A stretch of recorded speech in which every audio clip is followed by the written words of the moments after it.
History of the Decline and Fall of the Roman Empire by Edward Gibbon.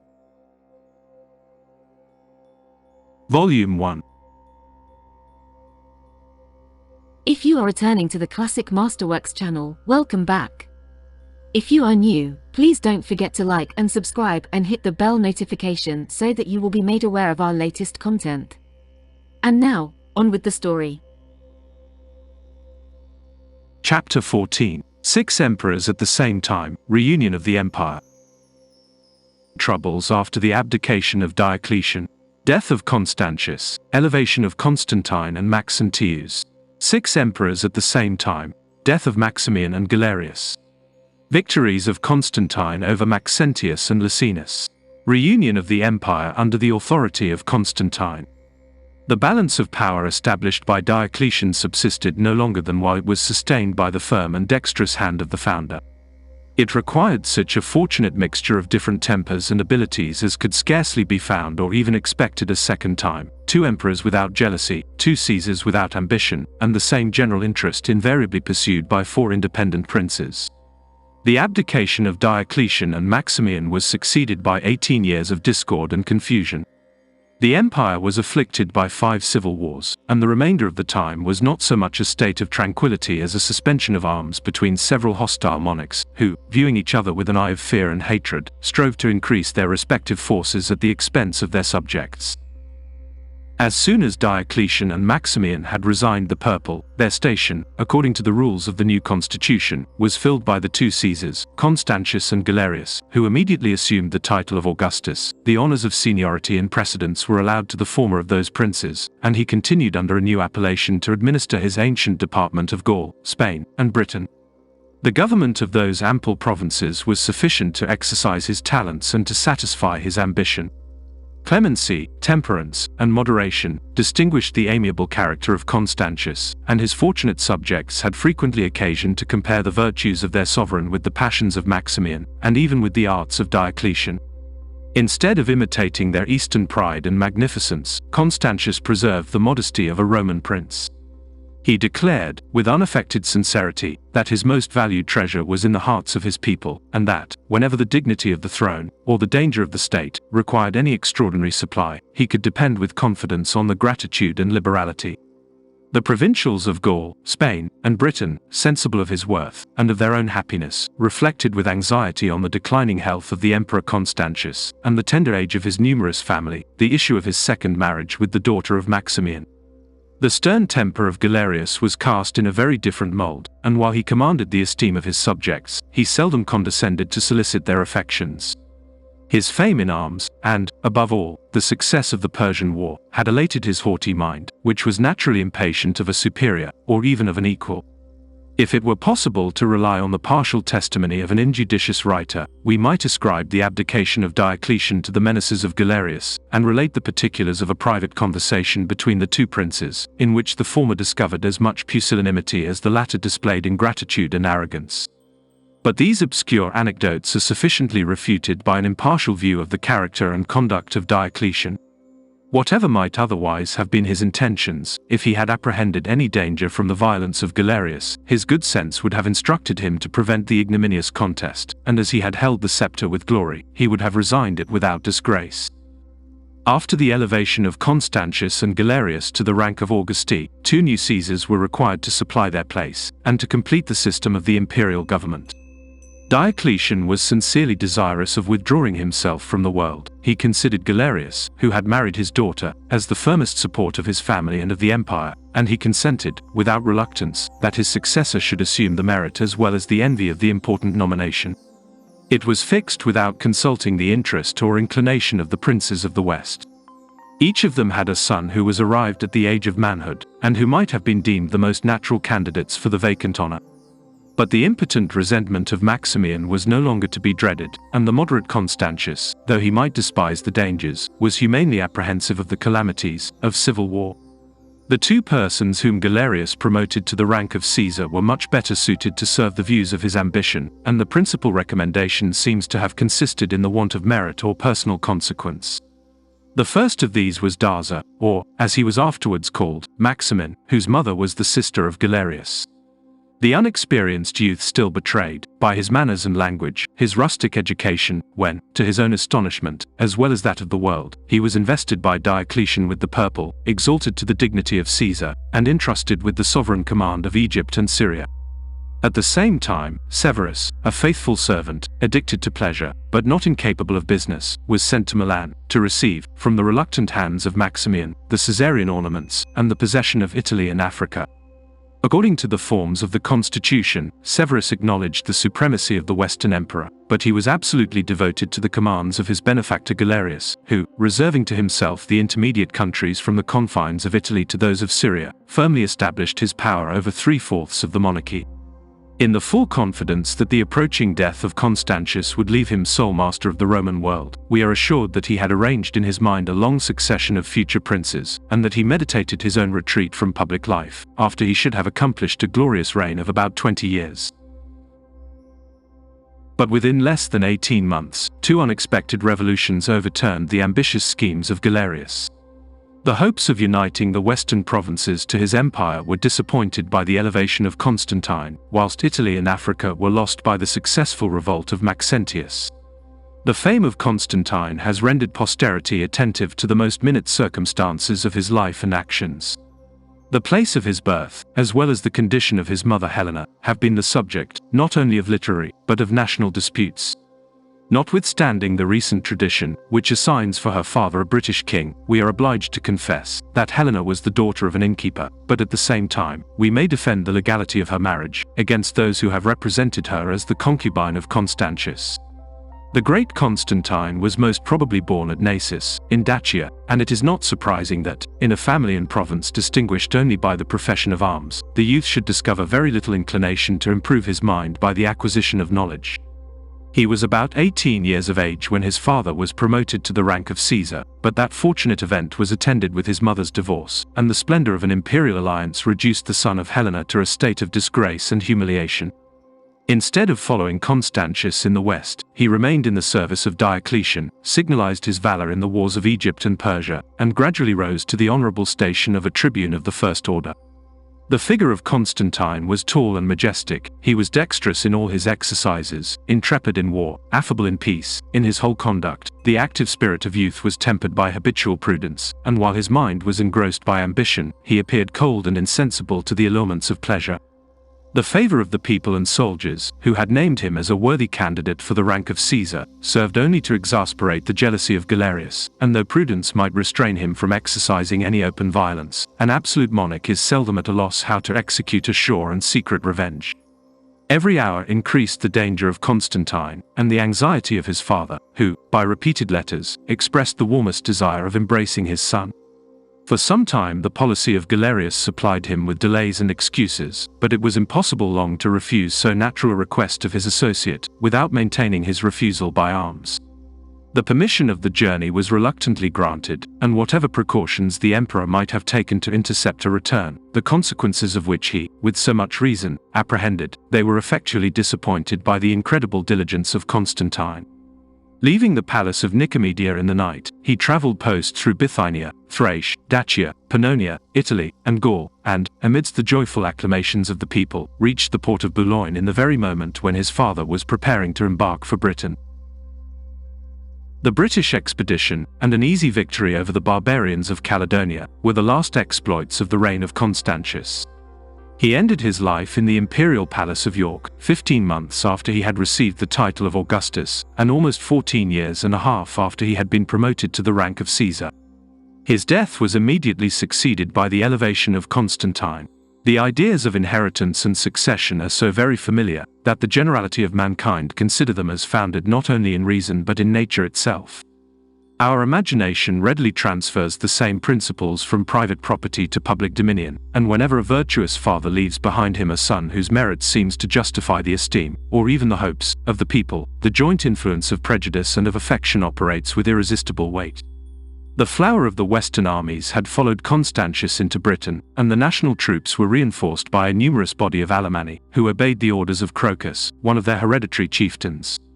The opinion of their own importance, and the assurance that Britain, Gaul, and Spain would acquiesce in their nomination, were diligently inculcated to the legions by the adherents of Constantine. The soldiers were asked whether they could hesitate a moment between the honor of placing at their head the worthy son of the beloved emperor, and the ignominy of tamely expecting the arrival of some obscure stranger, on whom it might please the sovereign of Asia to bestow the armies and provinces of the West. It was insinuated to them that gratitude and liberality held a distinguished place among the virtues of Constantine, nor did that artful prince show himself to the troops till they were prepared to salute him with the names of Augustus and Emperor. The throne was the object of his desires, and had he been less actuated by ambition, it was his only means of safety. He was well acquainted with the character and sentiments of Galerius, and sufficiently apprised that if he wished to live he must determine to reign. The decent and even obstinate resistance which he chose to effect was contrived to justify his usurpation, nor did he yield to the acclamations of the army, till he had provided the proper materials for a letter, which he immediately dispatched to the Emperor of the East.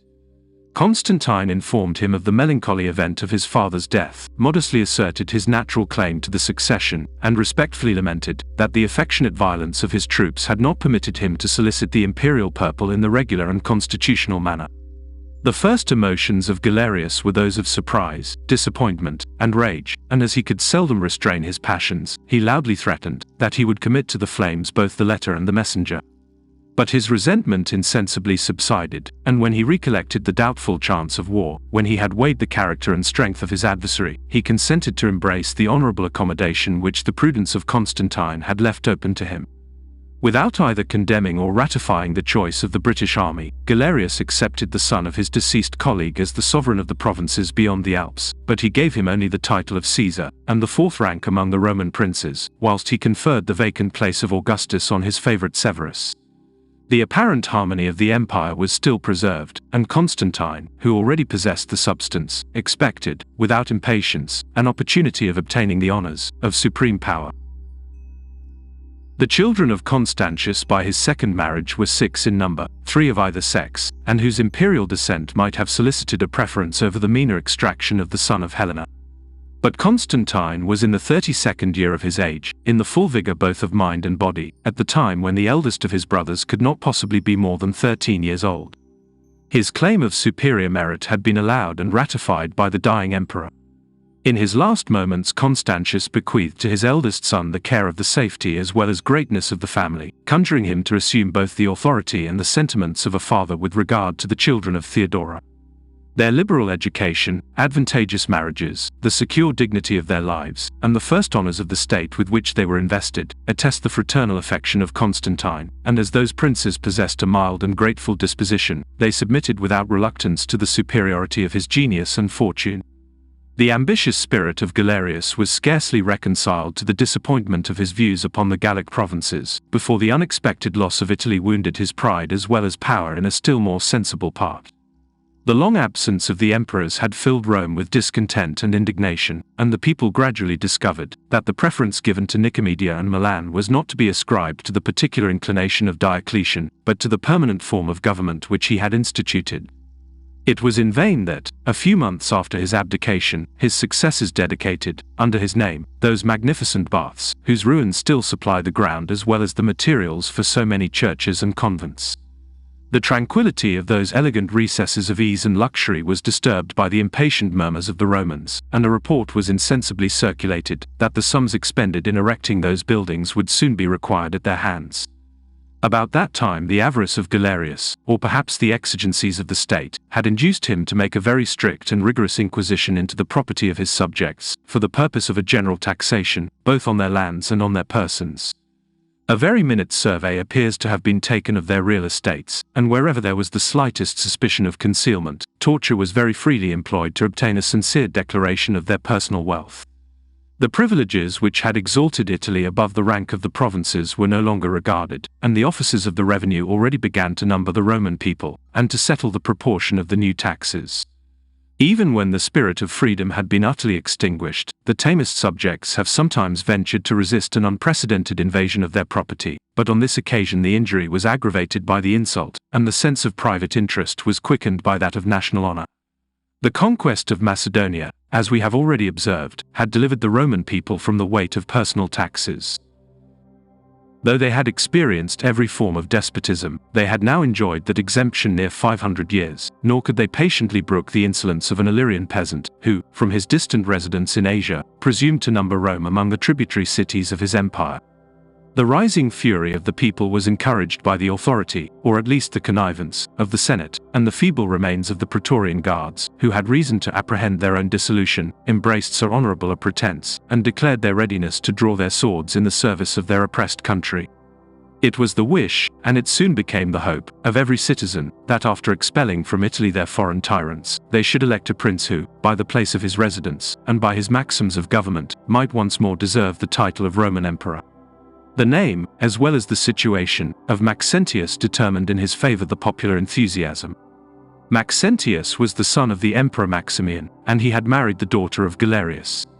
His birth and alliance seemed to offer him the fairest promise of succeeding to the empire, but his vices and incapacity procured him the same exclusion from the dignity of Caesar, which Constantine had deserved by a dangerous superiority of merit. The policy of Galerius preferred such associates as would never disgrace the choice, nor dispute the commands, of their benefactor.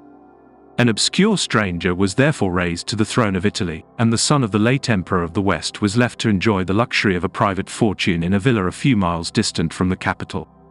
The gloomy passions of his soul, shame, vexation, and rage, were inflamed by envy on the news of Constantine's success, but the hopes of Maxentius revived with the public discontent, and he was easily persuaded to unite his personal injury and pretensions with the cause of the Roman people. 2 Praetorian tribunes and a commissary of provisions undertook the management of the conspiracy, and as every order of men was actuated by the same spirit, the immediate event was neither doubtful nor difficult.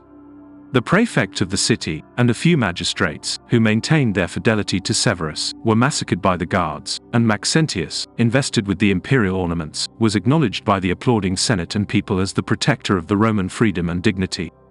It is uncertain whether Maximian was previously acquainted with the conspiracy, but as soon as the standard of rebellion was erected at Rome, the old emperor broke from the retirement where the authority of Diocletian had condemned him to pass a life of melancholy and solitude, and concealed his returning ambition under the disguise of paternal tenderness.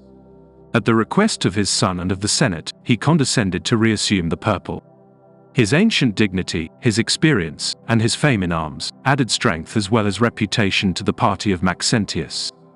According to the advice, or rather the orders, of his colleague, the Emperor Severus immediately hastened to Rome, in the full confidence that, by his unexpected celerity, he should easily suppress the tumult of an unwarlike populace, commanded by a licentious youth.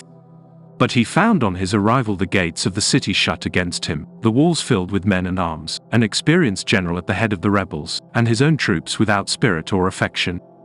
A large body of Moors deserted to the enemy, allured by the promise of a large donative, and, if it be true that they had been levied by Maximian in his African war, preferring the natural feelings of gratitude to the artificial ties of allegiance. Anulinus, the Praetorian prefect, declared himself in favor of Maxentius, and drew after him the most considerable part of the troops, accustomed to obey his commands. Rome, according to the expression of an orator, recalled her armies, and the unfortunate Severus, destitute of force and of counsel, retired, or rather fled, with precipitation, to Ravenna. Here he might for some time have been safe. The fortifications of Ravenna were able to resist the attempts, and the morasses that surrounded the town were sufficient to prevent the approach of the Italian army. The sea, which Severus commanded with a powerful fleet, secured him an inexhaustible supply of provisions, and gave a free entrance to the legions, which, on the return of spring, would advance to his assistance from Illyricum and the east. Maximian, who conducted the siege in person, was soon convinced that he might waste his time and his army in the fruitless enterprise, and that he had nothing to hope either from force or famine. With an art more suitable to the character of Diocletian than to his own, he directed his attack, not so much against the walls of Ravenna, as against the mind of Severus. The treachery which he had experienced disposed that unhappy prince to distrust the most sincere of his friends and adherents. The emissaries of Maximian easily persuaded his credulity that a conspiracy was formed to betray the town, and prevailed upon his fears not to expose himself to the discretion of an irritated conqueror, but to accept the faith of an honorable capitulation. He was at first received with humanity and treated with respect. Maximian conducted the captive emperor to Rome, and gave him the most solemn assurances that he had secured his life by the resignation of the purple. But Severus could obtain only an easy death and an imperial funeral. When the sentence was signified to him, the manner of executing it was left to his own choice. He preferred the favored mode of the ancients, that of opening his veins, and as soon as he expired, his body was carried to the sepulchre which had been constructed for the family of Gallienus. Chapter 14, 6 Emperors at the Same Time, Reunion of the Empire, Part 2. Though the characters of Constantine and Maxentius had very little affinity with each other, their situation and interest were the same, and prudence seemed to require that they should unite their forces against the common enemy. Notwithstanding the superiority of his age and dignity, the indefatigable Maximian passed the Alps, and, courting a personal interview with the sovereign of Gaul, carried with him his daughter Fausta as the pledge of the new alliance. The marriage was celebrated at Arles with every circumstance of magnificence, and the ancient colleague of Diocletian, who again asserted his claim to the Western Empire, conferred on his son-in-law and ally the title of Augustus. By consenting to receive that honor from Maximian, Constantine seemed to embrace the cause of Rome and of the Senate, but his professions were ambiguous, and his assistance slow and ineffectual. He considered with attention the approaching contest between the masters of Italy and the Emperor of the East, and was prepared to consult his own safety or ambition in the event of the war. The importance of the occasion called for the presence and abilities of Galerius. At the head of a powerful army, collected from Illyricum and the East, he entered Italy, resolved to revenge the death of Severus, and to chastise the rebellious Romans, or, as he expressed his intentions, in the furious language of a barbarian, to extirpate the Senate, and to destroy the people by the sword. But the skill of Maximian had concerted a prudent system of defense. The invader found every place hostile, fortified, and inaccessible, and though he forced his way as far as Narni, within 60 miles of Rome, his dominion in Italy was confined to the narrow limits of his camp. Sensible of the increasing difficulties of his enterprise, the haughty Galerius made the first advances towards a reconciliation, and dispatched 2 of his most considerable officers to tempt the Roman princes by the offer of a conference, and the declaration of his paternal regard for Maxentius, who might obtain much more from his liberality than he could hope from the doubtful chance of war. The offers of Galerius were rejected with firmness, his perfidious friendship refused with contempt, and it was not long before he discovered that, unless he provided for his safety by a timely retreat, he had some reason to apprehend the fate of Severus. The wealth which the Romans defended against his rapacious tyranny, they freely contributed for his destruction. The name of Maximian, the popular arts of his son, the secret distribution of large sums, and the promise of still more liberal rewards, checked the ardor and corrupted the fidelity of the Illyrian legions, and when Galerius at length gave the signal of the retreat, it was with some difficulty that he could prevail on his veterans not to desert a banner which had so often conducted him to victory and honor. A contemporary writer assigns 2 other causes for the failure of the expedition, but they are both of such a nature, that a cautious historian will scarcely venture to adopt them. We are told that Galerius, who had formed a very imperfect notion of the greatness of Rome by the cities of the East with which he was acquainted, found his forces inadequate to the siege of that immense capital. But the extent of a city serves only to render it more accessible to the enemy. Rome had long since been accustomed to submit on the approach of a conqueror, nor could the temporary enthusiasm of the people have long contended against the discipline and valor of the legions. We are likewise informed that the legions themselves were struck with horror and remorse, and that those pious sons of the Republic refused to violate the sanctity of the venerable parent. But when we recollect with how much ease, in the more ancient civil wars, the zeal of party and the habits of military obedience had converted the native citizens of Rome into her most implacable enemies, we shall be inclined to distrust this extreme delicacy of strangers and barbarians, who had never beheld Italy till they entered it in a hostile manner. Had they not been restrained by motives of a more interested nature, they would probably have answered Galerius in the words of Caesar's veterans: "If our general wishes to lead us to the banks of the Tiber, we are prepared to trace out his camp. Whatsoever walls he has determined to level with the ground, our hands are ready to work the engines, nor shall we hesitate, should the name of the devoted city be Rome itself." These are indeed the expressions of a poet, but of a poet who has been distinguished, and even censured, for his strict adherence to the truth of history. The legions of Galerius exhibited a very melancholy proof of the disposition, by the ravages which they committed in their retreat. They murdered, they ravished, they plundered, they drove away the flocks and herds of the Italians, they burnt the villages through which they passed, and they endeavored to destroy the country which it had not been in their power to subdue. During the whole march, Maxentius hung on their rear, but he very prudently declined a general engagement with those brave and desperate veterans. His father had undertaken a second journey into Gaul, with the hope of persuading Constantine, who had assembled an army on the frontier, to join in the pursuit, and to complete the victory. But the actions of Constantine were guided by reason, and not by resentment.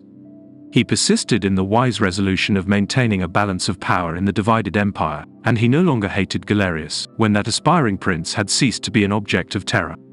The mind of Galerius was the most susceptible of the sterner passions, but it was not, however, incapable of a sincere and lasting friendship. Licinius, whose manners as well as character were not unlike his own, seems to have engaged both his affection and esteem. Their intimacy had commenced in the happier period perhaps of their youth and obscurity.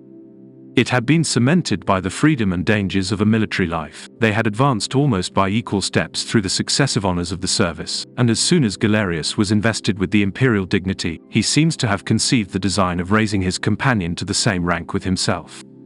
During the short period of his prosperity, he considered the rank of Caesar as unworthy of the age and merit of Licinius, and rather chose to reserve for him the place of Constantius and the empire of the West.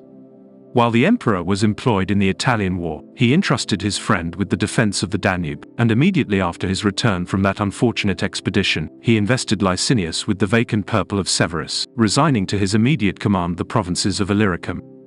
The news of his promotion was no sooner carried into the east than Maximin, who governed, or rather oppressed, the countries of Egypt and Syria, betrayed his envy and discontent, disdained the inferior name of Caesar, and, notwithstanding the prayers as well as arguments of Galerius, exacted, almost by violence, the equal title of Augustus. For the first, and indeed for the last time, the Roman world was administered by 6 emperors. In the West, Constantine and Maxentius affected to reverence their father Maximian.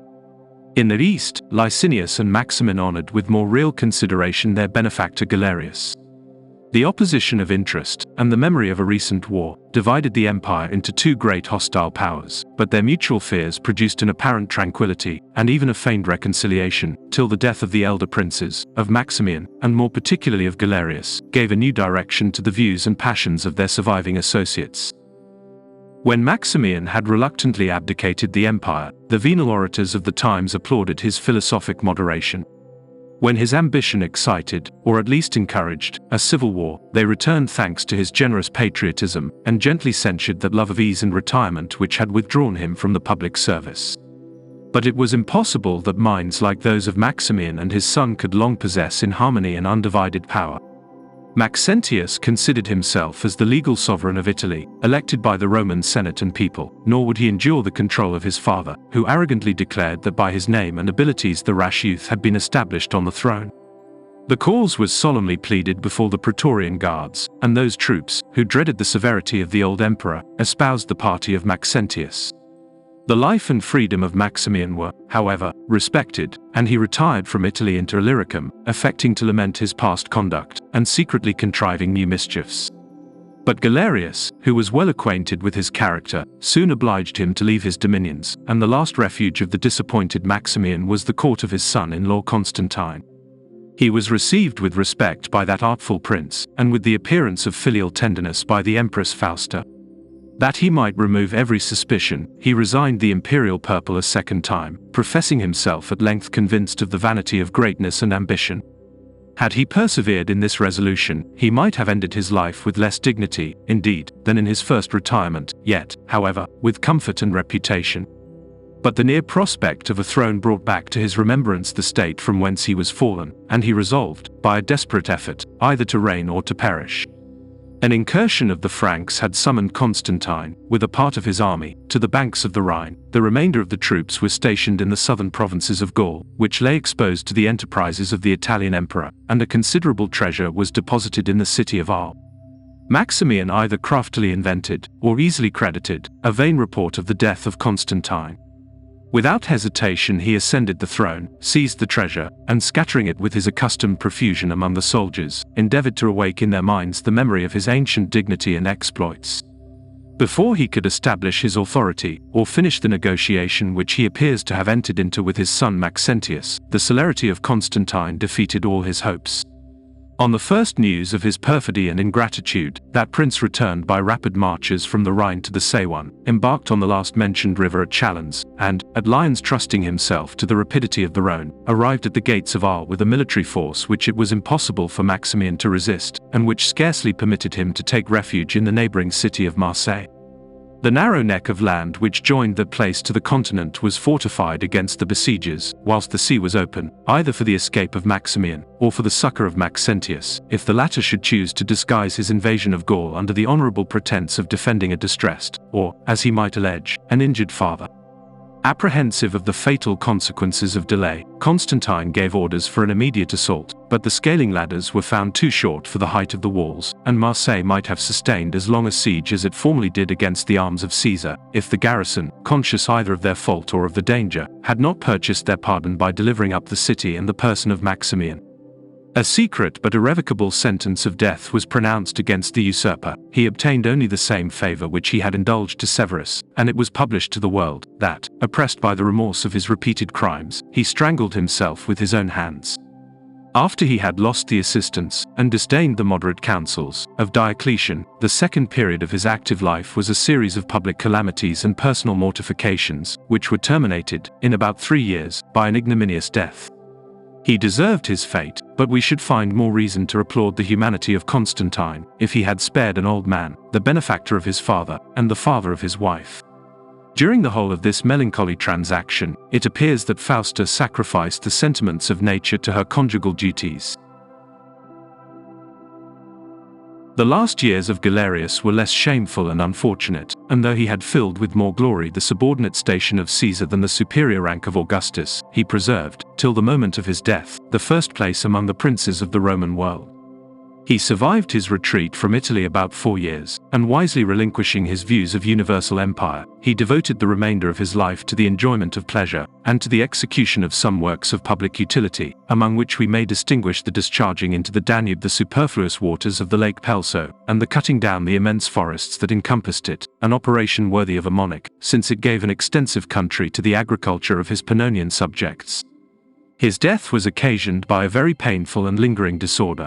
His body, swelled by an intemperate course of life to an unwieldy corpulence, was covered with ulcers, and devoured by innumerable swarms of those insects which have given their name to a most loathsome disease. But as Galerius had offended a very zealous and powerful party among his subjects, his sufferings, instead of exciting their compassion, have been celebrated as the visible effects of divine justice.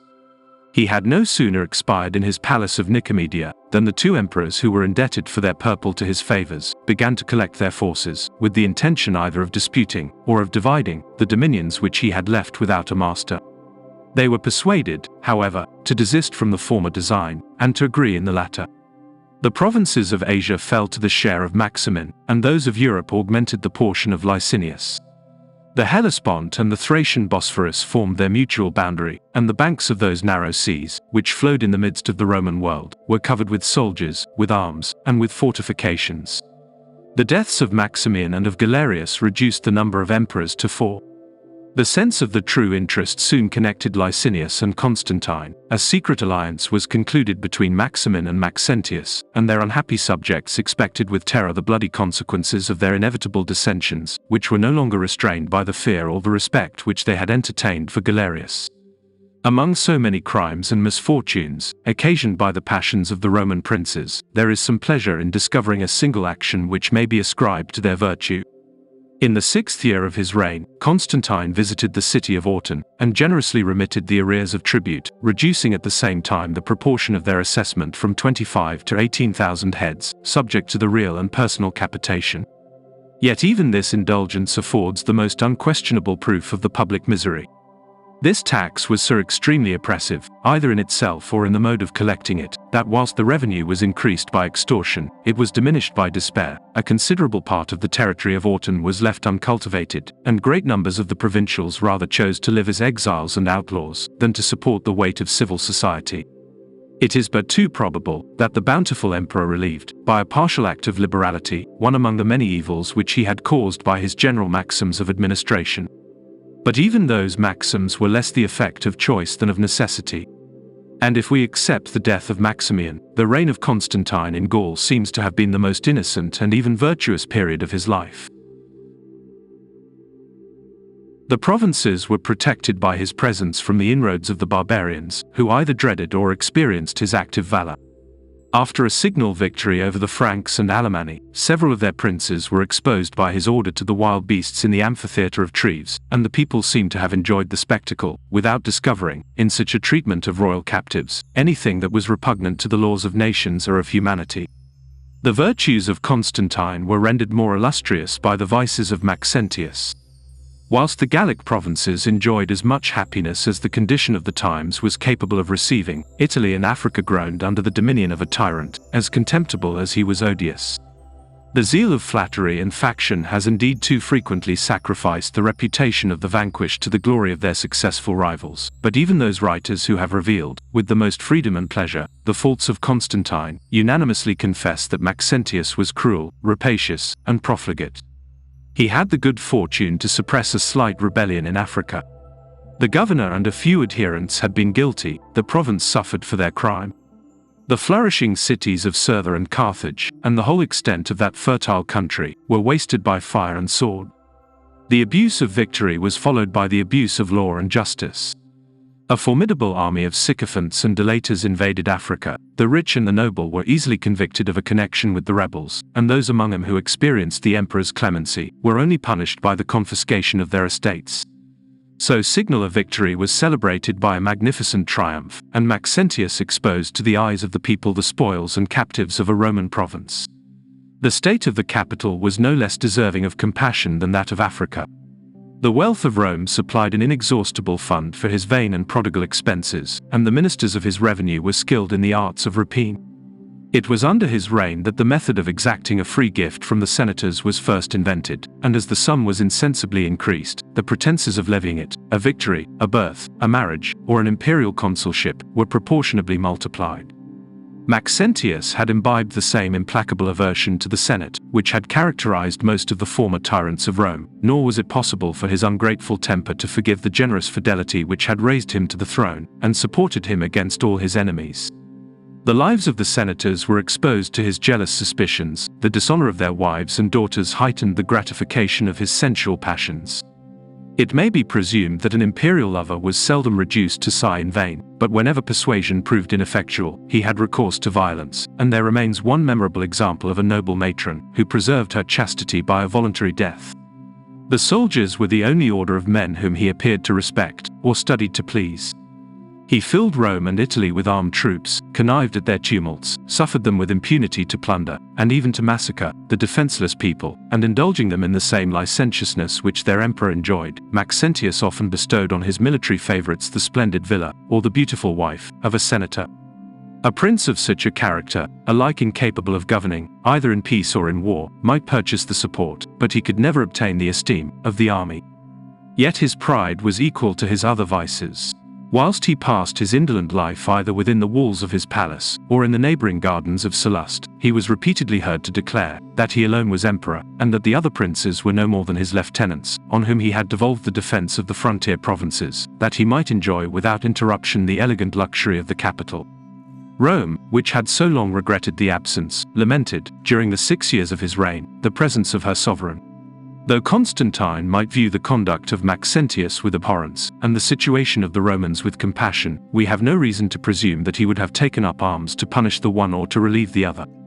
But the tyrant of Italy rashly ventured to provoke a formidable enemy, whose ambition had been hitherto restrained by considerations of prudence, rather than by principles of justice.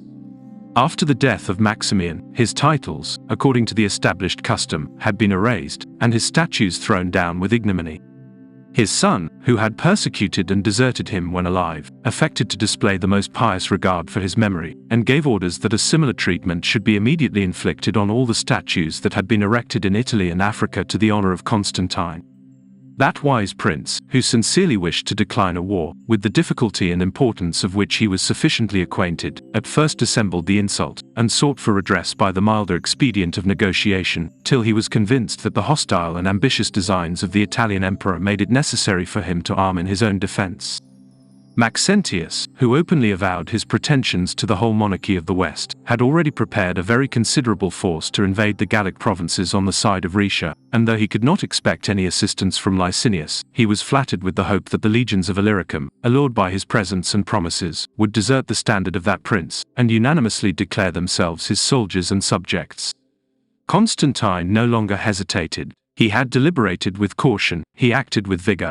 He gave a private audience to the ambassadors, who, in the name of the Senate and people, conjured him to deliver Rome from a detested tyrant, and without regarding the timid remonstrances of his council, he resolved to prevent the enemy, and to carry the war into the heart of Italy. The enterprise was as full of danger as of glory, and the unsuccessful event of 2 former invasions was sufficient to inspire the most serious apprehensions. The veteran troops, who revered the name of Maximian, had embraced in both those wars the party of his son, and were now restrained by a sense of honor, as well as of interest, from entertaining an idea of a second desertion. Maxentius, who considered the Praetorian Guards as the firmest defense of his throne, had increased them to their ancient establishment, and they composed, including the rest of the Italians who were enlisted into his service, a formidable body of 80,000 men. 40,000 Moors and Carthaginians had been raised since the reduction of Africa. Even Sicily furnished its proportion of troops, and the armies of Maxentius amounted to 170,000 foot and 18,000 horse. The wealth of Italy supplied the expenses of the war, and the adjacent provinces were exhausted, to form immense magazines of corn and every other kind of provisions. The whole force of Constantine consisted of 90,000 foot and 8,000 horse, and as the defense of the Rhine required an extraordinary attention during the absence of the emperor, it was not in his power to employ above half his troops in the Italian expedition, unless he sacrificed the public safety to his private quarrel. At the head of about 40,000 soldiers he marched to encounter an enemy whose numbers were at least 4 times superior to his own. But the armies of Rome, placed at a secure distance from danger, were enervated by indulgence and luxury. Habituated to the baths and theatres of Rome, they took the field with reluctance, and were chiefly composed of veterans who had almost forgotten, or of new levies who had never acquired, the use of arms and the practice of war. The hardy legions of Gaul had long defended the frontiers of the empire against the barbarians of the north, and in the performance of that laborious service, their valor was exercised and the discipline confirmed. There appeared the same difference between the leaders as between the armies. Caprice or flattery had tempted Maxentius with the hopes of conquest, but these aspiring hopes soon gave way to the habits of pleasure and the consciousness of his inexperience. The intrepid mind of Constantine had been trained from his earliest youth to war, to action, and to military command. Chapter 14, 6 Emperors at the Same Time, Reunion of the Empire, Part 3. When Hannibal marched from Gaul into Italy, he was obliged, first to discover, and then to open, a way over mountains, and through savage nations, that had never yielded a passage to a regular army. The Alps were then guarded by nature, they are now fortified by art. Citadels, constructed with no less skill than labor and expense, command every avenue into the plain, and on that side render Italy almost inaccessible to the enemies of the King of Sardinia. But in the course of the intermediate period, the generals, who have attempted the passage, have seldom experienced any difficulty or resistance. In the age of Constantine, the peasants of the mountains were civilized and obedient subjects, the country was plentifully stocked with provisions, and the stupendous highways, which the Romans had carried over the Alps, opened several communications between Gaul and Italy. Constantine preferred the road of the Cottian Alps, or, as it is now called, of Mount Cenis, and led his troops with such active diligence, that he descended into the plain of Piedmont before the court of Maxentius had received any certain intelligence of his departure from the banks of the Rhine. The city of Susa, however, which is situated at the foot of Mount Cenis, was surrounded with walls, and provided with a garrison sufficiently numerous to check the progress of an invader, but the impatience of Constantine's troops disdained the tedious forms of a siege. The same day that they appeared before Susa, they applied fire to the gates, and ladders to the walls, and mounting to the assault amidst a shower of stones and arrows, they entered the place sword in hand, and cut in pieces the greatest part of the garrison. The flames were extinguished by the care of Constantine, and the remains of Susa preserved from total destruction. About 40 miles from thence, a more severe contest awaited him. A numerous army of Italians was assembled under the lieutenants of Maxentius, in the plains of Turin. Its principal strength consisted in a species of heavy cavalry, which the Romans, since the decline of the discipline, had borrowed from the nations of the East.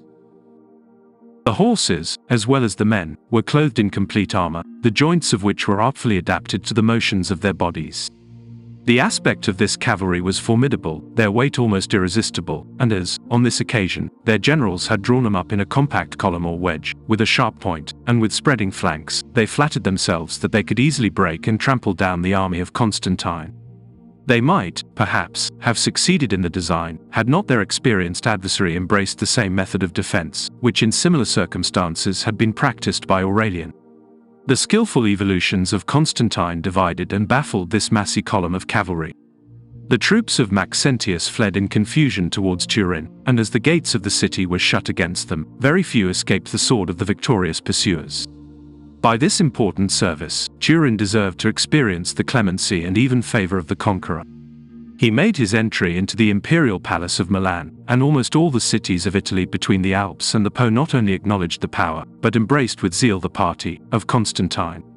From Milan to Rome, the Aemilian and Flaminian highways offered an easy march of about 400 miles, but though Constantine was impatient to encounter the tyrant, he prudently directed his operations against another army of Italians, who, by their strength and position, might either oppose his progress, or, in case of a misfortune, might intercept his retreat. Ruricius Pompeianus, a general distinguished by his valor and ability, had under his command the city of Verona, and all the troops that were stationed in the province of Venetia. As soon as he was informed that Constantine was advancing towards him, he detached a large body of cavalry, which was defeated in an engagement near Brescia, and pursued by the Gallic legions as far as the gates of Verona. The necessity, the importance, and the difficulties of the siege of Verona immediately presented themselves to the sagacious mind of Constantine. The city was accessible only by a narrow peninsula towards the west, as the other three sides were surrounded by the Adige, a rapid river, which covered the province of Venetia, from whence the besieged derived an inexhaustible supply of men and provisions.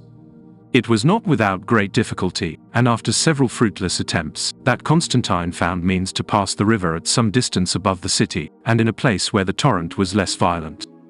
He then encompassed Verona with strong lines, pushed his attacks with prudent vigor, and repelled a desperate sally of Pompeianus.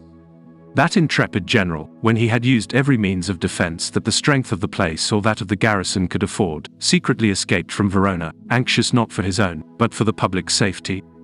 With indefatigable diligence he soon collected an army sufficient either to meet Constantine in the field, or to attack him if he obstinately remained within his lines.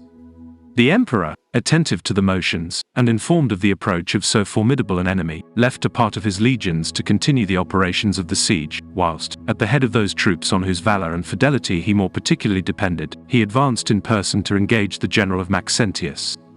The army of Gaul was drawn up in two lines, according to the usual practice of war, but their experienced leader, perceiving that the numbers of the Italians far exceeded his own, suddenly changed his disposition, and, reducing the second, extended the front of his first line to a just proportion with that of the enemy. Such evolutions, which only veteran troops can execute without confusion in a moment of danger, commonly proved decisive, but as this engagement began towards the close of the day, and was contested with great obstinacy during the whole night, there was less room for the conduct of the generals than for the courage of the soldiers.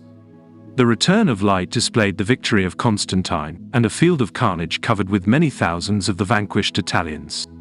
The general, Pompeianus, was found among the slain. Verona immediately surrendered at discretion, and the garrison was made prisoners of war. When the officers of the victorious army congratulated their master on this important success, they ventured to add some respectful complaints, of such a nature, however, as the most jealous monarchs will listen to without displeasure.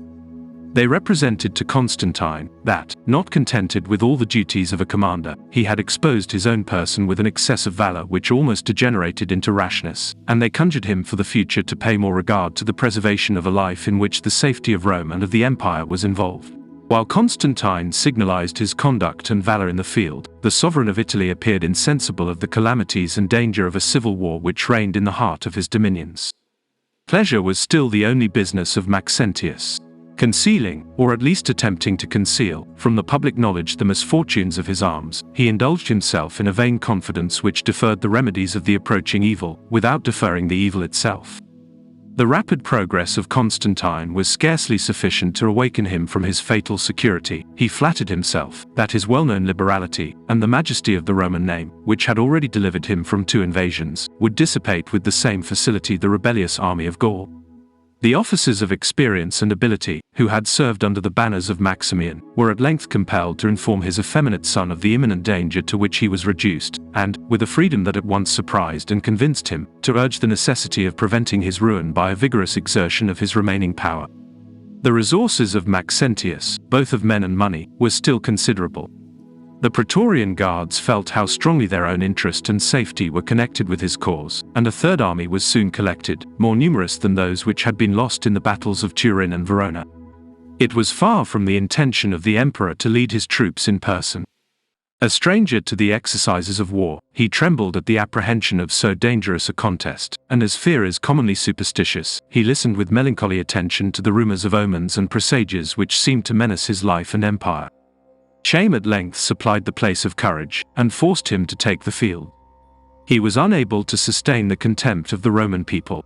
The circus resounded with their indignant clamors, and they tumultuously besieged the gates of the palace, reproaching the pusillanimity of their indolent sovereign, and celebrating the heroic spirit of Constantine. Before Maxentius left Rome, he consulted the Sibylline books.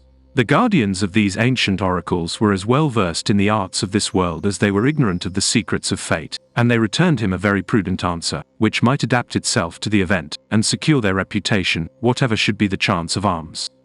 The celerity of Constantine's march has been compared to the rapid conquest of Italy by the first of the Caesars, nor is the flattering parallel repugnant to the truth of history, since no more than 58 days elapsed between the surrender of Verona and the final decision of the war. Constantine had always apprehended that the tyrant would consult the dictates of fear, and perhaps of prudence, and that, instead of risking his last hopes in a general engagement, he would shut himself up within the walls of Rome. His ample magazines secured him against the danger of famine, and as the situation of Constantine admitted not of delay, he might have been reduced to the sad necessity of destroying with fire and sword the imperial city, the noblest reward of his victory, and the deliverance of which had been the motive, or rather indeed the pretense, of the civil war. It was with equal surprise and pleasure that on his arrival at a place called Saxa Rubra, about 9 miles from Rome, he discovered the army of Maxentius prepared to give him battle. Their long front filled a very spacious plain, and the deep array reached to the banks of the Tiber, which covered their rear, and forbade their retreat. We are informed, and we may believe, that Constantine disposed his troops with consummate skill, and that he chose for himself the post of honor and danger. Distinguished by the splendor of his arms, he charged in person the cavalry of his rival, and his irresistible attack determined the fortune of the day. The cavalry of Maxentius was principally composed either of unwieldy cuirassiers, or of light Moors and Numidians. They yielded to the vigor of the Gallic horse, which possessed more activity than the one, more firmness than the other.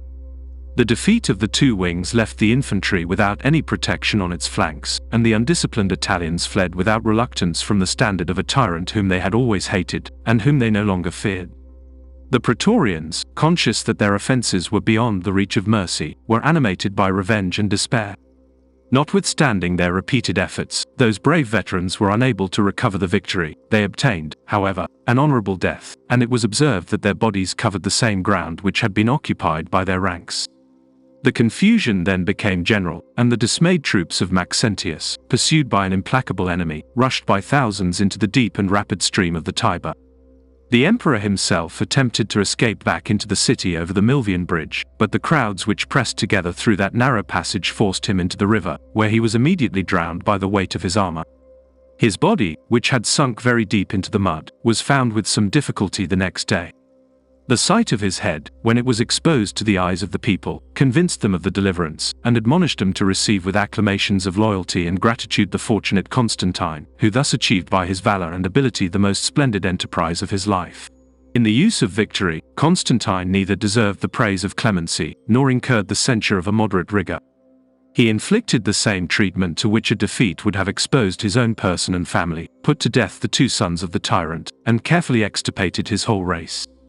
The most distinguished adherents of Maxentius must have expected to share his fate, as they had shared his prosperity and his crimes, but when the Roman people loudly demanded a greater number of victims, the conqueror resisted, with firmness and humanity, those servile clamors, which were dictated by flattery as well as by resentment. Informers were punished and discouraged. The innocent, who had suffered under the late tyranny, were recalled from exile, and restored to their estates. A general act of oblivion quieted the minds and settled the property of the people, both in Italy and in Africa. The first time that Constantine honored the Senate with his presence, he recapitulated his own services and exploits in a modest oration, assured that illustrious order of his sincere regard, and promised to re-establish its ancient dignity and privileges. The grateful Senate repaid these unmeaning professions by the empty titles of honor, which it was yet in their power to bestow, and without presuming to ratify the authority of Constantine, they passed a decree to assign him the first rank among the 3 Augusti who governed the Roman world. Games and festivals were instituted to preserve the fame of his victory, and several edifices, raised at the expense of Maxentius, were dedicated to the honor of his successful rival. The triumphal arch of Constantine still remains a melancholy proof of the decline of the arts, and a singular testimony of the meanest vanity. As it was not possible to find in the capital of the empire a sculptor who was capable of adorning that public monument, the Arch of Trajan, without any respect either for his memory or for the rules of propriety, was stripped of its most elegant figures. The difference of times and persons, of actions and characters, was totally disregarded. The Parthian captives appear prostrate at the feet of a prince who never carried his arms beyond the Euphrates, and curious antiquarians can still discover the head of Trajan on the trophies of Constantine. The new ornaments which it was necessary to introduce between the vacancies of ancient sculpture are executed in the rudest and most unskillful manner. The final abolition of the Praetorian Guards was a measure of prudence as well as of revenge. Those haughty troops, whose numbers and privileges had been restored, and even augmented, by Maxentius, were forever suppressed by Constantine. Their fortified camp was destroyed, and the few Praetorians who had escaped the fury of the sword were dispersed among the legions, and banished to the frontiers of the empire, where they might be serviceable without again becoming dangerous. By suppressing the troops which were usually stationed in Rome, Constantine gave the fatal blow to the dignity of the Senate and people, and the disarmed capital was exposed without protection to the insults or neglect of its distant master. We may observe that in this last effort to preserve their expiring freedom, the Romans, from the apprehension of a tribute, had raised Maxentius to the throne. He exacted that tribute from the Senate under the name of a free gift. They implored the assistance of Constantine. He vanquished the tyrant, and converted the free gift into a perpetual tax. The senators, according to the declaration which was required of their property, were divided into several classes. The most opulent paid annually 8 pounds of gold, the next class paid 4, the last 2, and those whose poverty might have claimed an exemption, were assessed, however, at 7 pieces of gold. Besides the regular members of the Senate, their sons, their descendants, and even their relations, enjoyed the vain privileges, and supported the heavy burdens, of the senatorial order, nor will it any longer excite our surprise, that Constantine should be attentive to increase the number of persons who were included under so useful a description.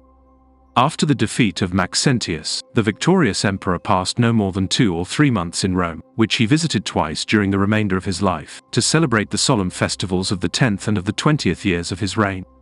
Constantine was almost perpetually in motion, to exercise the legions, or to inspect the state of the provinces. Treves, Milan, Aquileia, Sirmium, Naissus, and Thessalonica were the occasional places of his residence, till he founded a new Rome on the confines of Europe and Asia. Before Constantine marched into Italy, he had secured the friendship, or at least the neutrality, of Licinius, the Illyrian emperor. He had promised his sister Constantia in marriage to that prince, but the celebration of the nuptials was deferred till after the conclusion of the war, and the interview of the 2 emperors at Milan, which was appointed for that purpose, appeared to cement the union of their families and interests. In the midst of the public festivity they were suddenly obliged to take leave of each other. An inroad of the Franks summoned Constantine to the Rhine, and the hostile approach of the sovereign of Asia demanded the immediate presence of Licinius. Maximin had been the secret ally of Maxentius, and without being discouraged by his fate, he resolved to try the fortune of a civil war. He moved out of Syria, towards the frontiers of Bithynia, in the depth of winter. The season was severe and tempestuous, great numbers of men as well as horses perished in the snow, and as the roads were broken up by incessant rains, he was obliged to leave behind him a considerable part of the heavy baggage, which was unable to follow the rapidity of his forced marches. By this extraordinary effort of diligence, he arrived with a harassed but formidable army, on the banks of the Thracian Bosphorus before the lieutenants of Licinius were apprised of his hostile intentions. Byzantium surrendered to the power of Maximin, after a siege of 11 days. He was detained some days under the walls of Heraclea, and he had no sooner taken possession of that city than he was alarmed by the intelligence that Licinius had pitched his camp at the distance of only 18 miles. After a fruitless negotiation, in which the 2 princes attempted to seduce the fidelity of each other's adherents, they had recourse to arms.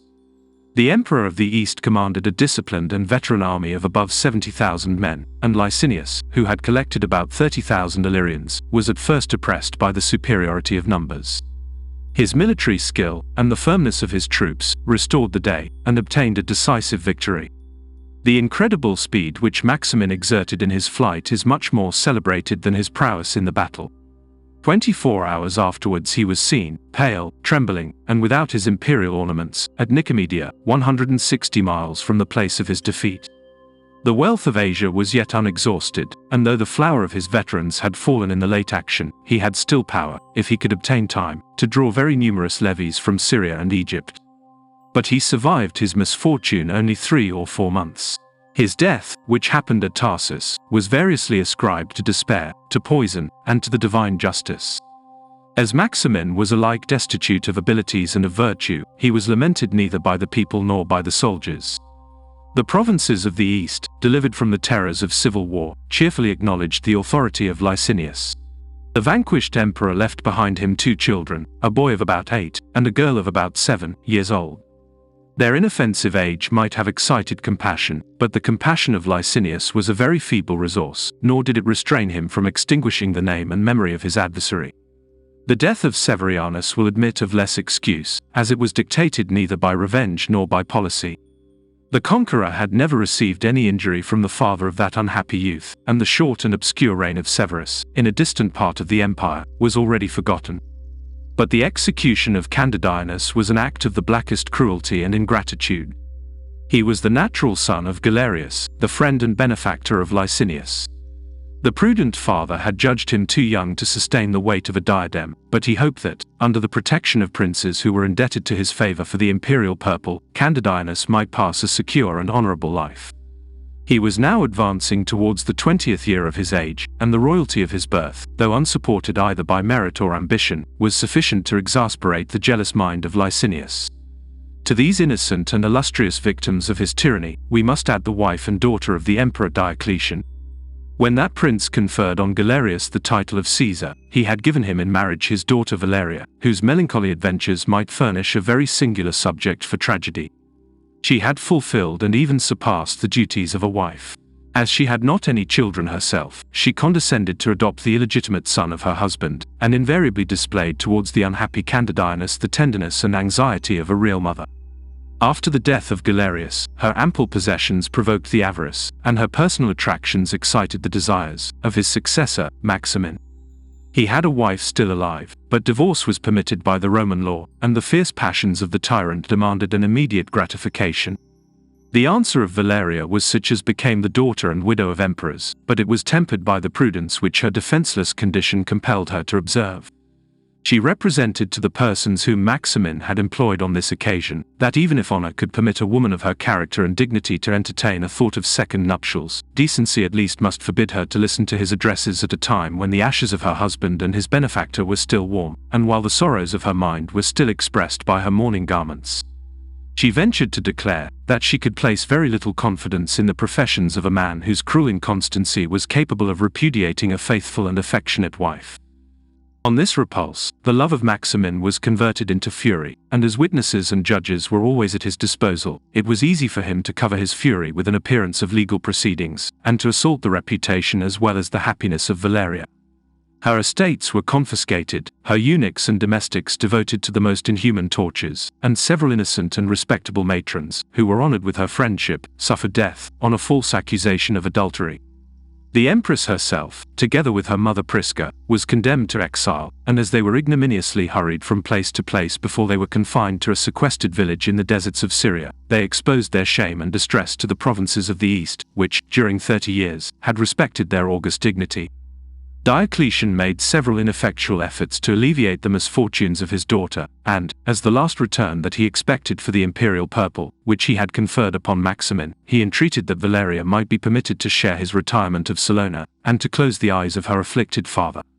He entreated, but as he could no longer threaten, his prayers were received with coldness and disdain, and the pride of Maximin was gratified, in treating Diocletian as a suppliant, and his daughter as a criminal.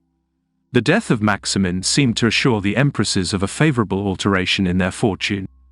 The public disorders relaxed the vigilance of the guard, and they easily found means to escape from the place of their exile, and to repair, though with some precaution, and in disguise, to the court of Licinius. His behavior, in the first days of his reign, and the honorable reception which he gave to young Candidianus, inspired Valeria with a secret satisfaction, both on her own account and on that of her adopted son. But these grateful prospects were soon succeeded by horror and astonishment, and the bloody executions which stained the palace of Nicomedia sufficiently convinced her that the throne of Maximin was filled by a tyrant more inhuman than himself. Valeria consulted her safety by a hasty flight, and, still accompanied by her mother Prisca, they wandered above 15 months through the provinces, concealed in the disguise of plebeian habits. They were at length discovered at Thessalonica, and as the sentence of the death was already pronounced, they were immediately beheaded, and their bodies thrown into the sea. The people gazed on the melancholy spectacle, but their grief and indignation were suppressed by the terrors of a military guard. Such was the unworthy fate of the wife and daughter of Diocletian. We lament their misfortunes, we cannot discover their crimes, and whatever idea we may justly entertain of the cruelty of Licinius, it remains a matter of surprise that he was not contented with some more secret and decent method of revenge. The Roman world was now divided between Constantine and Licinius, the former of whom was master of the West, and the latter of the East. It might perhaps have been expected that the conquerors, fatigued with civil war, and connected by a private as well as public alliance, would have renounced, or at least would have suspended, any further designs of ambition. And yet a year had scarcely elapsed after the death of Maximin, before the victorious emperors turned their arms against each other. The genius, the success, and the aspiring temper of Constantine may seem to mark him out as the aggressor, but the perfidious character of Licinius justifies the most unfavorable suspicions, and by the faint light which history reflects on this transaction, we may discover a conspiracy fomented by his arts against the authority of his colleague. Constantine had lately given his sister Anastasia in marriage to Bassianus, a man of a considerable family and fortune, and had elevated his new kinsman to the rank of Caesar. According to the system of government instituted by Diocletian, Italy, and perhaps Africa, were designed for his department in the empire. But the performance of the promised favor was either attended with so much delay, or accompanied with so many unequal conditions, that the fidelity of Bassianus was alienated rather than secured by the honorable distinction which he had obtained. His nomination had been ratified by the consent of Licinius, and that artful prince, by the means of his emissaries, soon contrived to enter into a secret and dangerous correspondence with the new Caesar, to irritate his discontents, and to urge him to the rash enterprise of extorting by violence what he might in vain solicit from the justice of Constantine. But the vigilant emperor discovered the conspiracy before it was ripe for execution, and after solemnly renouncing the alliance of Bassianus, despoiled him of the purple, and inflicted the deserved punishment on his treason and ingratitude. The haughty refusal of Licinius, when he was required to deliver up the criminals who had taken refuge in his dominions, confirmed the suspicions already entertained of his perfidy, and the indignities offered at Aemona, on the frontiers of Italy, to the statues of Constantine, became the signal of discord between the two princes. The first battle was fought near Cibeles, a city of Pannonia, situated on the river Save, about 50 miles above Sirmium. From the inconsiderable forces which in this important contest two such powerful monarchs brought into the field, it may be inferred that the one was suddenly provoked, and that the other was unexpectedly surprised. The emperor of the West had only 20,000, and the sovereign of the East no more than 35,000 men. The inferiority of number was, however, compensated by the advantage of the ground. Constantine had taken post in a defile about half a mile in breadth, between a steep hill and a deep morass, and in that situation he steadily expected and repulsed the first attack of the enemy. He pursued his success, and advanced into the plain. But the veteran legions of Illyricum rallied under the standard of a leader who had been trained to arms in the school of Probus and Diocletian. The missile weapons on both sides were soon exhausted. The two armies, with equal valor, rushed to a closer engagement of swords and spears, and the doubtful contest had already lasted from the dawn of the day to a late hour of the evening, when the right wing, which Constantine led in person, made a vigorous and decisive charge. The judicious retreat of Licinius saved the remainder of his troops from a total defeat, but when he computed his loss, which amounted to more than 20,000 men, he thought it unsafe to pass the night in the presence of an active and victorious enemy. Abandoning his camp and magazines, he marched away with secrecy and diligence at the head of the greatest part of his cavalry, and was soon removed beyond the danger of a pursuit. His diligence preserved his wife, his son, and his treasures, which he had deposited at Sirmium.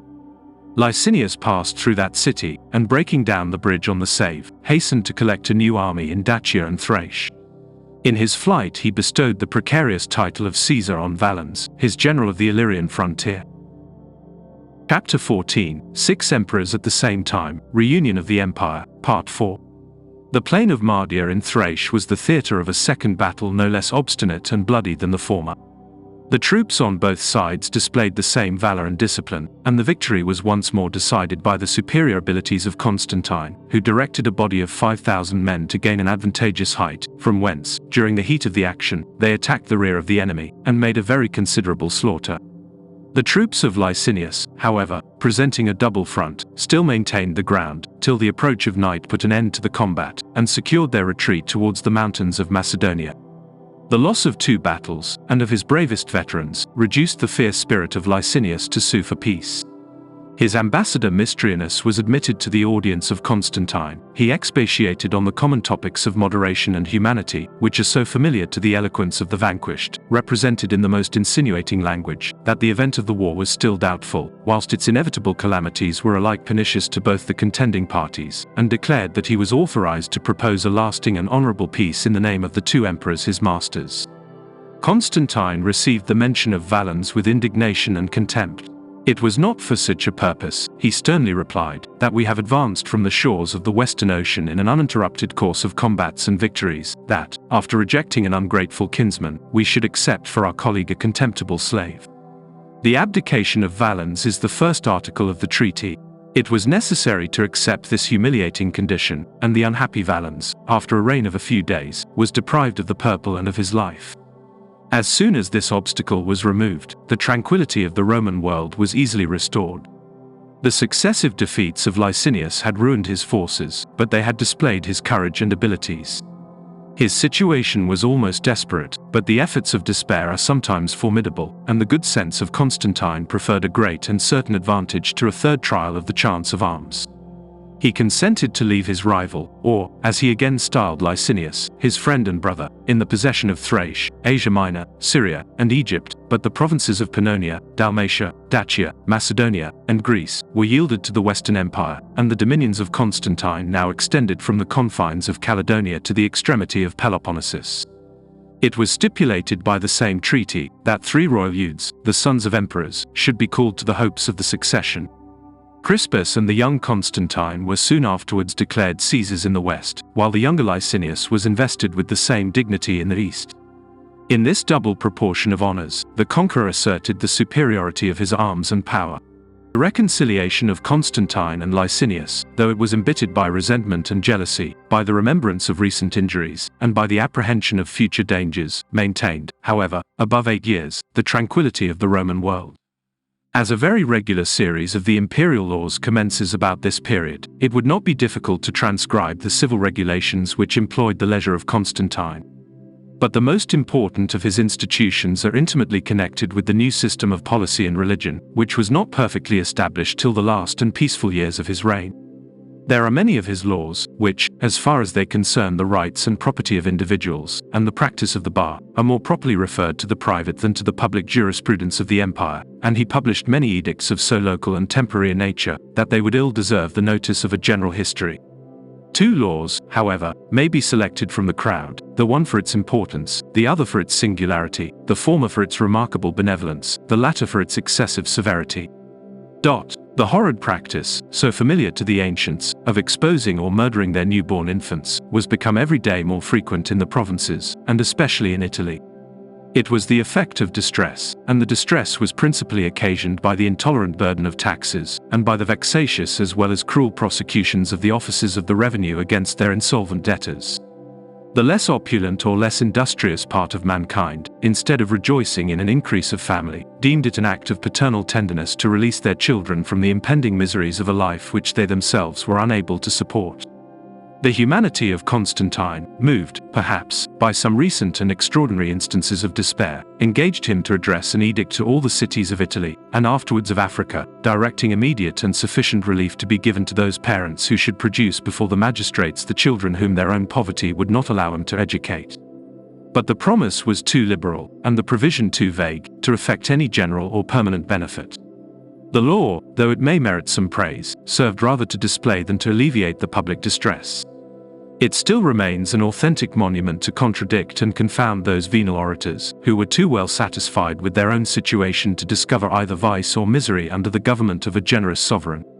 The laws of Constantine against rapes were dictated with very little indulgence for the most amiable weaknesses of human nature, since the description of that crime was applied not only to the brutal violence which compelled, but even to the gentle seduction which might persuade an unmarried woman, under the age of 25, to leave the house of her parents.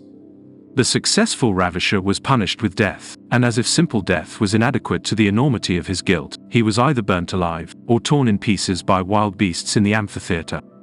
The virgin's declaration, that she had been carried away with her own consent, instead of saving her lover, exposed her to share his fate.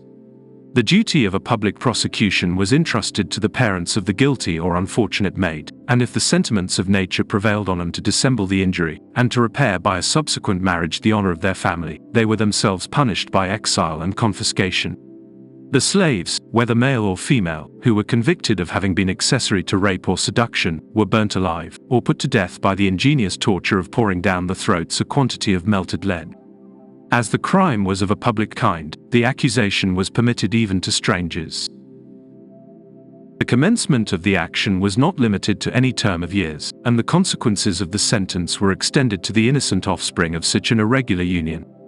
But whenever the offense inspires less horror than the punishment, the rigor of penal law is obliged to give way to the common feelings of mankind.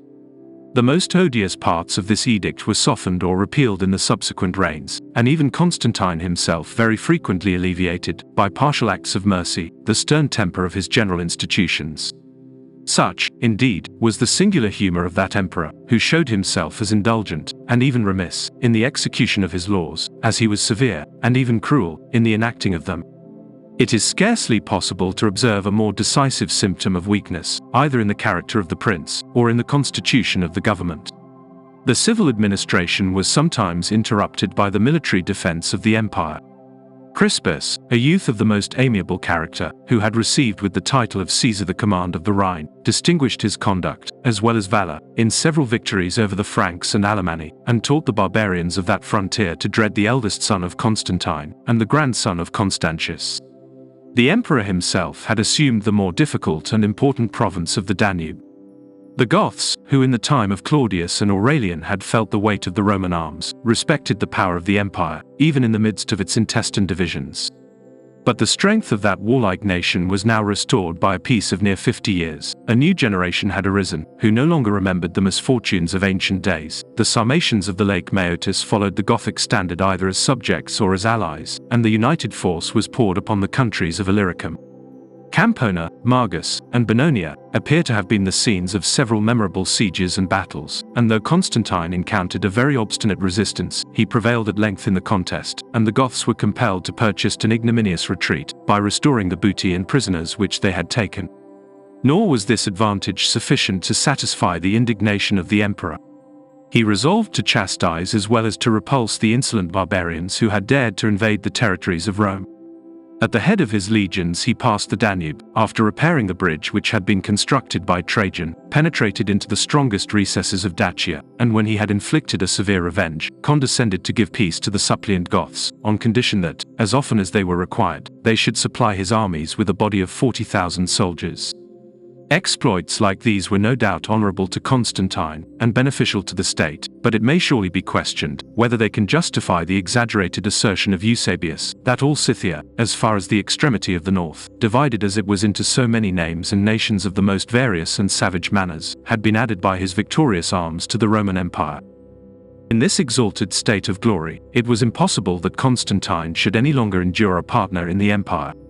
Confiding in the superiority of his genius and military power, he determined, without any previous injury, to exert them for the destruction of Licinius, whose advanced age and unpopular vices seemed to offer a very easy conquest. But the old emperor, awakened by the approaching danger, deceived the expectations of his friends, as well as of his enemies. Calling forth that spirit and those abilities by which he had deserved the friendship of Galerius and the imperial purple, he prepared himself for the contest, collected the forces of the east, and soon filled the plains of Hadrianople with his troops, and the straits of the Hellespont with his fleet. The army consisted of 150,000 foot and 15,000 horse, and as the cavalry was drawn, for the most part, from Phrygia and Cappadocia, we may conceive a more favorable opinion of the beauty of the horses than of the courage and dexterity of their riders. The fleet was composed of 350 galleys of 3 ranks of oars. 130 of these were furnished by Egypt and the adjacent coast of Africa. 110 sailed from the ports of Phoenicia and the Isle of Cyprus, and the maritime countries of Bithynia, Ionia, and Caria were likewise obliged to provide 110 galleys. The troops of Constantine were ordered to a rendezvous at Thessalonica. They amounted to above 120,000 horse and foot. Their emperor was satisfied with their martial appearance, and his army contained more soldiers, though fewer men, than that of his eastern competitor. The legions of Constantine were levied in the warlike provinces of Europe. Action had confirmed the discipline, victory had elevated their hopes, and there were among them a great number of veterans, who, after 17 glorious campaigns under the same leader, prepared themselves to deserve an honorable dismission by a last effort of their valor. But the naval preparations of Constantine were in every respect much inferior to those of Licinius. The maritime cities of Greece sent their respective quotas of men and ships to the celebrated harbor of Piraeus, and the united forces consisted of no more than 200 small vessels, a very feeble armament, if it is compared with those formidable fleets which were equipped and maintained by the Republic of Athens during the Peloponnesian War. Since Italy was no longer the seat of government, the naval establishments of Misenum and Ravenna had been gradually neglected, and as the shipping and mariners of the empire were supported by commerce rather than by war, it was natural that they should the most abound in the industrious provinces of Egypt and Asia. It is only surprising that the Eastern emperor, who possessed so great a superiority at sea, should have neglected the opportunity of carrying an offensive war into the center of his rival's dominions. Instead of embracing such an active resolution, which might have changed the whole face of the war, the prudent Licinius expected the approach of his rival in a camp near Hadrianople, which he had fortified with an anxious care that betrayed his apprehension of the event. Constantine directed his march from Thessalonica towards that part of Thrace, till he found himself stopped by the broad and rapid stream of the Hebrus, and discovered the numerous army of Licinius, which filled the steep ascent of the hill, from the river to the city of Hadrianople. Many days were spent in doubtful and distant skirmishes, but at length the obstacles of the passage and of the attack were removed by the intrepid conduct of Constantine. In this place we might relate a wonderful exploit of Constantine, which, though it can scarcely be paralleled either in poetry or romance, is celebrated, not by a venal orator devoted to his fortune, but by an historian, the partial enemy of his fame. We are assured that the valiant emperor threw himself into the river Hebrus, accompanied only by 12 horsemen, and that by the effort or terror of his invincible arm, he broke, slaughtered, and put to flight a host of 150,000 men. The credulity of Zosimus prevailed so strongly over his passion, that among the events of the memorable Battle of Hadrianople, he seems to have selected and embellished, not the most important, but the most marvelous.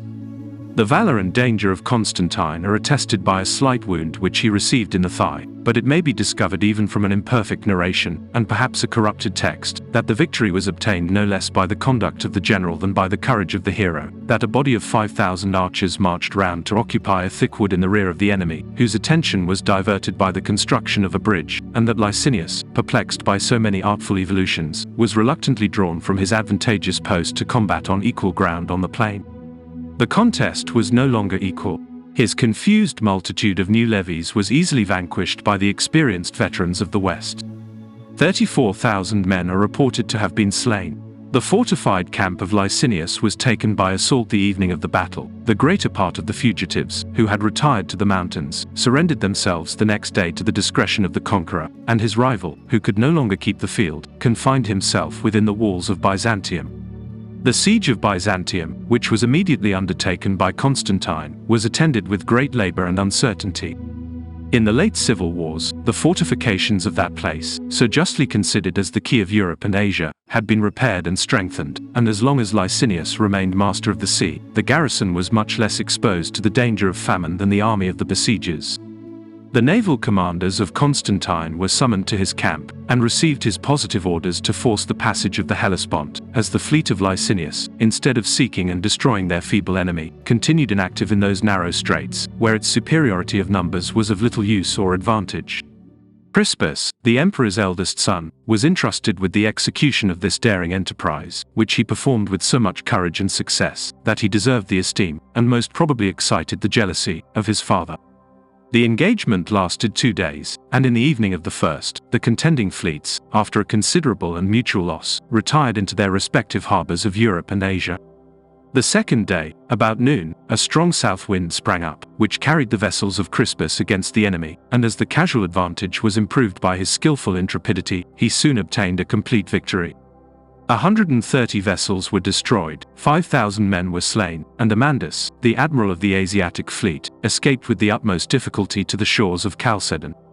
As soon as the Hellespont was open, a plentiful convoy of provisions flowed into the camp of Constantine, who had already advanced the operations of the siege. He constructed artificial mounds of earth of an equal height with the ramparts of Byzantium. The lofty towers which were erected on that foundation galled the besieged with large stones and darts from the military engines, and the battering rams had shaken the walls in several places. If Licinius persisted much longer in the defense, he exposed himself to be involved in the ruin of the place. Before he was surrounded, he prudently removed his person and treasures to Chalcedon in Asia, and as he was always desirous of associating companions to the hopes and dangers of his fortune, he now bestowed the title of Caesar on Martinianus, who exercised one of the most important offices of the empire. Such were still the resources, and such the abilities, of Licinius, that, after so many successive defeats, he collected in Bithynia a new army of 50 or 60,000 men, while the activity of Constantine was employed in the siege of Byzantium. The vigilant emperor did not, however, neglect the last struggles of his antagonist. A considerable part of his victorious army was transported over the Bosphorus in small vessels, and the decisive engagement was fought soon after their landing on the heights of Chrysopolis, or, as it is now called, of Scutari. The troops of Licinius, though they were lately raised, ill-armed, and worse disciplined, made head against their conquerors with fruitless but desperate valor, till a total defeat, and a slaughter of 25,000 men, irretrievably determined the fate of their leader. He retired to Nicomedia, rather with the view of gaining some time for negotiation, than with the hope of any effectual defense. Constantia, his wife, and the sister of Constantine, interceded with her brother in favor of her husband, and obtained from his policy, rather than from his compassion, a solemn promise, confirmed by an oath, that after the sacrifice of Martinianus, and the resignation of the purple, Licinius himself should be permitted to pass the remainder of this life in peace and affluence. The behavior of Constantia, and her relation to the contending parties, naturally recalls the remembrance of that virtuous matron who was the sister of Augustus, and the wife of Antony. But the temper of mankind was altered, and it was no longer esteemed infamous for a Roman to survive his honor and independence. Licinius solicited and accepted the pardon of his offenses, laid himself and his purple at the feet of his lord and master, was raised from the ground with insulting pity, was admitted the same day to the imperial banquet, and soon afterwards was sent away to Thessalonica, which had been chosen for the place of his confinement. His confinement was soon terminated by death, and it is doubtful whether a tumult of the soldiers, or a decree of the Senate, was suggested as the motive for his execution. According to the rules of tyranny, he was accused of forming a conspiracy, and of holding a treasonable correspondence with the barbarians, but as he was never convicted, either by his own conduct or by any legal evidence, we may perhaps be allowed, from his weakness, to presume his innocence. The memory of Licinius was branded with infamy, his statues were thrown down, and by a hasty edict, of such mischievous tendency that it was almost immediately corrected, all his laws, and all the judicial proceedings of his reign, were at once abolished. By this victory of Constantine, the Roman world was again united under the authority of one emperor, 37 years after Diocletian had divided his power and provinces with his associate Maximian. The successive steps of the elevation of Constantine, from his first assuming the purple at York, to the resignation of Licinius, at Nicomedia, have been related with some minuteness and precision, not only as the events are in themselves both interesting and important, but still more, as they contributed to the decline of the empire by the expense of blood and treasure, and by the perpetual increase, as well of the taxes, as of the military establishment. The foundation of Constantinople, and the establishment of the Christian religion, were the immediate and memorable consequences of this revolution. Thank you for watching. We hope you will join us again for more Roman history, here at the Classic Masterworks channel. Goodbye.